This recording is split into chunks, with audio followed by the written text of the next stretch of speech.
Sebelum bersama-sama kita mau belajar firman Tuhan, mari kita mau berdoa. Kami mengucap syukur buat kebaikan Tuhan, satu hari Tuhan boleh memberkati kami. Dan hari ini bersama-sama kami mau belajar kebenaran firman-Mu. Di dalam nama Tuhan Yesus Kristus, haleluya, amin. Shalom Bapak Ibu Saudara yang kasih oleh Tuhan, tentu kabar kita dahsyat dan luar biasa, amin. Haleluya. Bapak Ibu Saudara berbicara tentang perjalanan hidup, tentunya kita menginginkan perjalanan hidup yang bahagia, yang happy ending. Berbicara tentang rencana Tuhan, tentunya rencana Tuhan itu yang terbaik. Akan tetapi dalam prosesnya, kita tuh hanya menginginkan proses yang baik-baik aja, yang sukacita aja. Tapi Bapak Ibu Saudara, yang namanya proses yang kita jalani ya tidak bisa kita pilih. Nah, berbicara tentang proses dan berbicara tentang rencana Tuhan, saya diingatkan kembali tentang satu tokoh di dalam kitab Perjanjian Lama. Bagaimana tokoh ini mengalami yang namanya pengkhianatan, kemudian penolakan, bahkan fitnah. Siapa dia? Dia adalah Yusuf. Bapak Ibu Saudara, tentunya kita tahu cerita dari Yusuf. Waktu dia tinggal bersama dengan orang tuanya dan saudara-saudaranya, Yusuf di sana menjadi anak kesayangan papahnya. Kemudian Yusuf bermimpi, dan di dalam mimpinya Yusuf menceritakan bahwa dia menjadi seorang pemimpin yang membuat sakit hati saudara-saudaranya. Bahkan saudara-saudaranya bilang, si tukang pemimpi. Dalam sakit hatinya, Yusuf mengalami yang namanya penolakan oleh saudara-saudaranya. Dia dimasukkan ke dalam sumur, kemudian dia dijual. Dia jadi budak di rumah Potifar di Mesir, kemudian dia difitnah, kemudian masuk ke dalam penjara. Di dalam penjara dia mengalami pengkhianatan. Dia tidak diingat oleh temannya.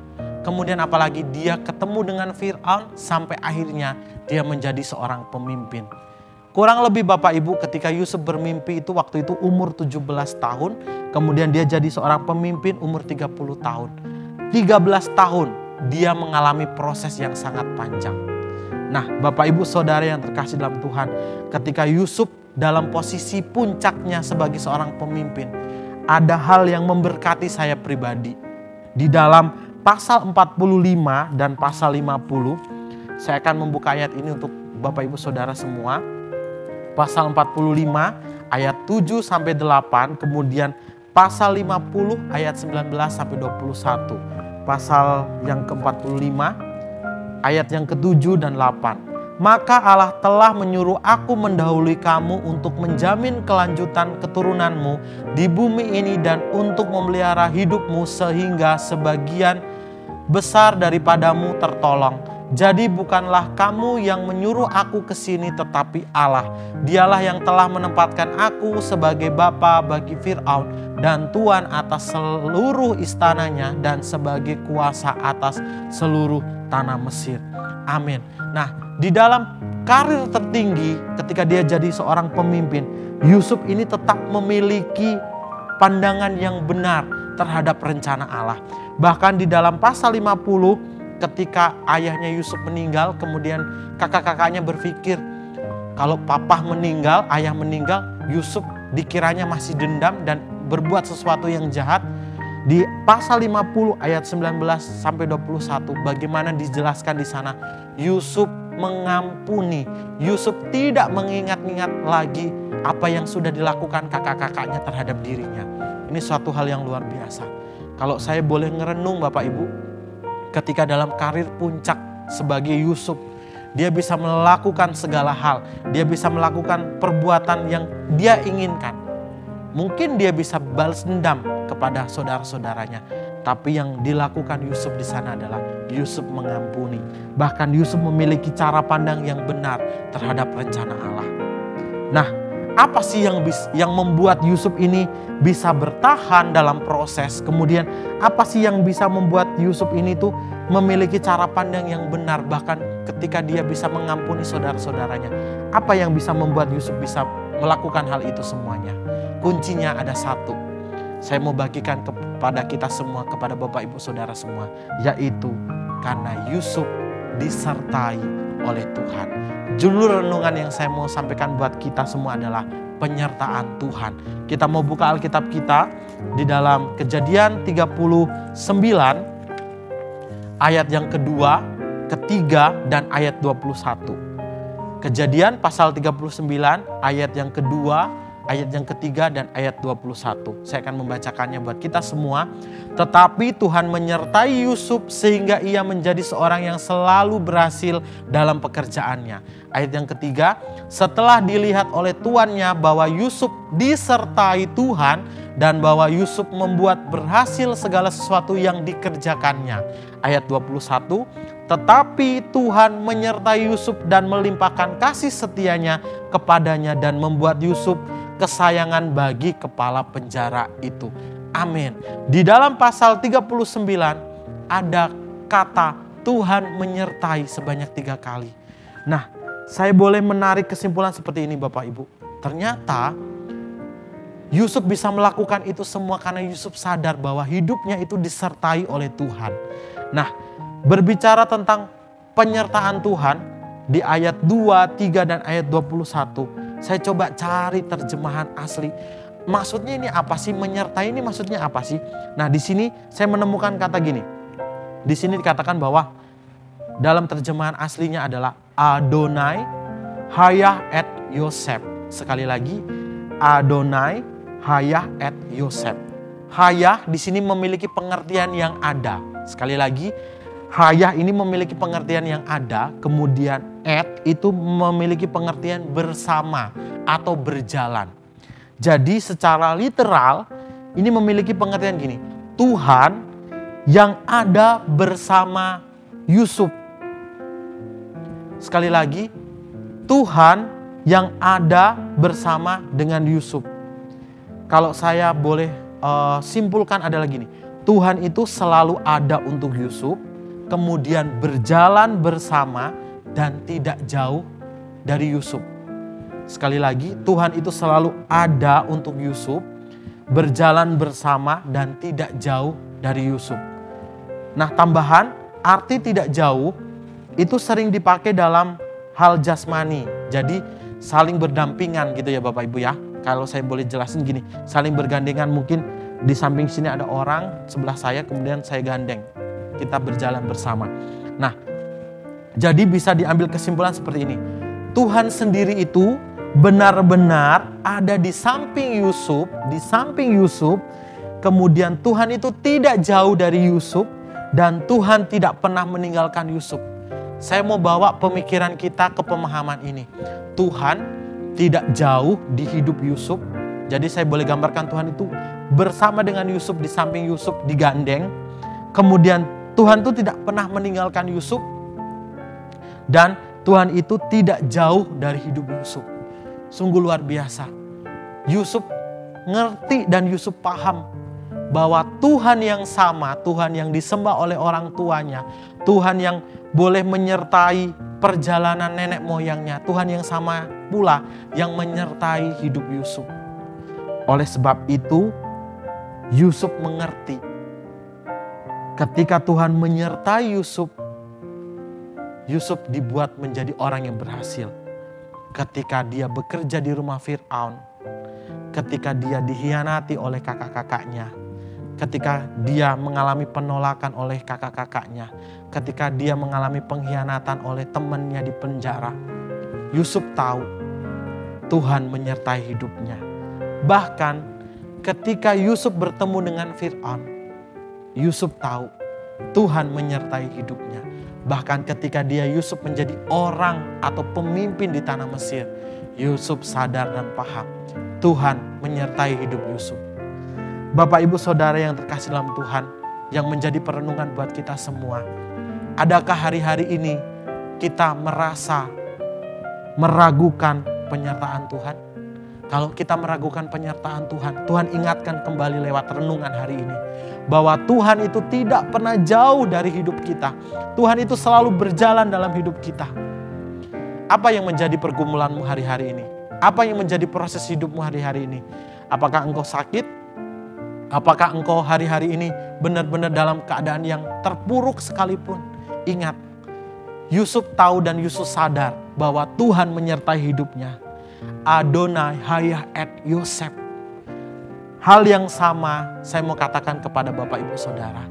Tuhan yang sama yang menyertai Yusuf Tuhan yang sama juga yang menyertai hidup saya, Bapak Ibu semua. Tuhan berjalan, Tuhan itu benar-benar ada di samping kita. Tuhan itu benar-benar ada, tidak jauh meninggalkan hidup kita. Bapak Ibu Saudara yang terkasih dalam Tuhan, mungkin hari-hari ini kita diperhadapkan atau kita diizinkan ke dalam fase kita mengalami hal-hal sulit. Tapi percayalah, di dalam kita menjalani hari-hari kita, Tuhan menyertai kehidupan kita. Tuhan menyertai hidupnya Yunus. Tuhan menyertai perjalanan hidup Yunus sampai hari ini. Dan Tuhan yang sama yang kita sembah menyertai perjalanan hidup Bapak Ibu, Saudara semua. Ada sebuah ilustrasi Bapak Ibu, ada sebuah kisah, ada sebuah keluarga, seorang papa, ayah yang selalu mengajak anaknya. Anaknya ini anak yang beranjak dewasa, usia 12 tahunan. Anak yang cukup besar, cukup remaja. Nah, ayah ini punya hobi naik gunung. Dia suka jalan-jalan ke gunung bersama dengan anaknya. Suatu kali anaknya diajak, "Yuk nak, ikut papa, kita mau pergi mendaki gunung. Kita mau melihat ciptaan Tuhan yang indah. Lihat tanaman, lihat hal-hal yang luar biasa di gunung." Anaknya langsung bilang, "Oke Pak, siap. Semua perlengkapan semuanya disiapkan. Tas ransel, minuman, makanan, hal-hal yang lain, perbekalan semuanya tidak ada yang ketinggalan." Sampai akhirnya mereka tiba di satu tempat, kemudian mereka berjalan menyusuri hutan. Anak ini sangat kagum sekali lihat kanan kiri. Wah, banyak pohon-pohon yang besar. Kemudian dia melihat tanaman-tanaman yang mungkin dia tidak pernah lihat di rumah. Dia lihat, oh tanaman ini yang seperti ini ya. Kemudian anak ini sangat bersuka cita sekali Bapak Ibu. Dia gandeng tangan papahnya. Dia sangat bahagia melihat kanan kirinya. Melihat tumbuhan yang hijau, pohon-pohon yang tinggi. Nah sampai suatu kali, suatu titik di mana trek yang tadinya ini datar, ini treknya nanjak. Sebuah bukit. Ketika melihat bukit itu anak ini diam. Kemudian anak ini berkata kepada papahnya, "Pah, di depan kita bukit. Papa gendong aku ya untuk sampai ke atas bukit." Tapi apa yang dilakukan oleh papahnya? Papahnya diam, kemudian papahnya mengeluarkan tali di dalam tasnya. Kemudian papahnya jongkok, kemudian ujung tali diikatkan di pinggangnya anaknya. Kemudian ujung tali yang satunya lagi diikatkan di pinggangnya papahnya. Kemudian anak ini bertanya, "Apa yang papa lakukan?" "Kan simple, Pak. Papa tinggal gendong aku, kemudian kita naik sampai di atas. Papa enggak usah repot-repot ngeluarin tali, kemudian diikat-ikat seperti ini." Kemudian papahnya cuma bilang gini, "Ikuti jejak kaki papa." Anak ini bengong. "Papa mau meninggalkan aku?" Papa cuma bilang, "Ikuti jejak kaki papa." Apa yang dilakukan papahnya, Bapak Ibu Saudara? Papahnya naik di depan anak ini, tapi membelakangi.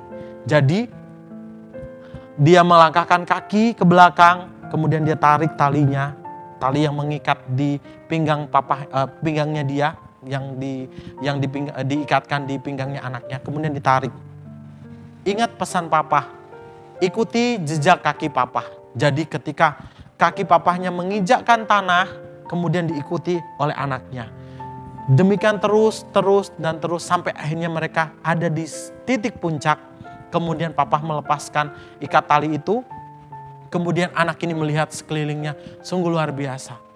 Kemudian anak ini bertanya kepada papahnya, "Pak, kan mintanya saya simple. Papa tinggal gendong saya sampai ke puncak selesai. Tapi papa kenapa melakukan hal itu?" Papanya cuma bilang gini, "Yang papa mau ajarkan ke kamu adalah supaya kamu menjadi orang kuat." Karena apa? Karena di depan nanti masih banyak bukit-bukit yang lain.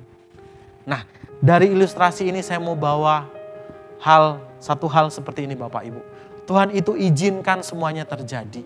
Tapi ingat, Tuhan tidak pernah meninggalkan kehidupan kita. Tuhan tidak pernah jauh atau berpaling dari hidup kita. Tuhan itu berjalan bersama dengan kita. Hari-hari ini Bapak Ibu, sekali lagi, apapun yang menjadi pergumulan kita, apapun yang menjadi kesusahan kita, ingat, tanamkan dalam pemikiran kita bahwa Tuhan yang sama yang menyertai Yusuf, Tuhan yang sama juga yang menyertai hidup kita. Adonai hayah et Yosef, Adonai hayah et Yunus. Katakan Adonai hayah et nama Bapak Ibu Saudara. Amin. Mari kita mau berdoa. Terima kasih Tuhan buat penyingkapan kebenaran firman Tuhan yang sungguh luar biasa. Tuhan mengingatkan kembali kepada setiap kami untuk kami boleh tetap terus menjalani hidup kami. Kami mau katakan bahwa Engkau menyertai hidup kami. Engkau berjalan bersama dengan kami. Engkau tidak pernah meninggalkan kehidupan kami Tuhan. Kami percaya Tuhan, hari-hari ini berat, tapi kami mau tetap berkata bahwa Tuhan tidak pernah meninggalkan kehidupan kami. Ampuni kami Tuhan ketika kami mengeluh. Ampuni kami Tuhan ketika kami menggerutu. Kami mau belajar bahwa Engkau tidak pernah meninggalkan kehidupan kami. Terima kasih Tuhan Yesus. Engkau boleh menguatkan kami. Engkau boleh menguatkan iman kami untuk kami boleh tetap bertahan. Terima kasih. Dan kami mau tetap bersuka cita menjalani hari kami. Di dalam nama Tuhan Yesus Kristus. Kami sudah berdoa. Haleluya. Amin. Tuhan Yesus memberkati.